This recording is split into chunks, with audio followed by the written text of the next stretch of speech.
હાલના તમે જે મિત્રો સીન જોઈ રહ્યા છો અને આ સીન છે આપણે રવાપર ગામના, જે જૂનું આપણું રવાપર ગામ છે ત્યાંના સીન છે. આ તમે જોઈ શકો છો કે ભાઈ આ દિવાલ તૂટી ગઈ છે અને પાણીનો ફોર્સ આ જોવો છે. આ આખી નદી આમ હાલી જાય છે, છેક આમ ગામ હોરી થઈને બારે નીકળે છે. અને આ તમે જોવો જે દિવાલમાં પાછળ ગાબડું પડી ગયું છે. હું તમને બતાવું છું કે પાછળ આ આખો ભરેલો છે. શું નામ કાકા તમારું? અલ્પેશભાઈ. હા, તો આ તમે આ ગાબડું પડી ગયું આના વિશે શું કહેવા માંગો? આ દર વર્ષની પોઝિશન આ હે. પાણીના જેટલા નિકાલ હતા એ બધા બંધ કરી નાખ્યા હે. બરાબર. એટલે પાણી આખા સીમનું પાણી અહીંયા આવે છે. આ પાણી ચાલુ થાય એટલે ખેતરમાં જે નાક ને આમ તે એવા બધા જીવ જનાવર રહ્યા, ઝેરી જનાવર, એ બધા નીકળે છે. અને અમે અહીંયા જોઈને જ જોવા જ ઉભા રહીએ કે નીકળતું નથી ને આમ.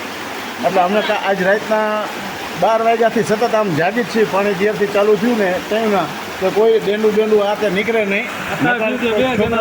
બરડી લઈએ તો ધંધા લાગી જાય. અને સવારમાં 8 વાગે 2 જનાવર નીકળ્યા હતા, એ અમે પકડી અને આગળ મૂકી આવ્યા જંગલમાં.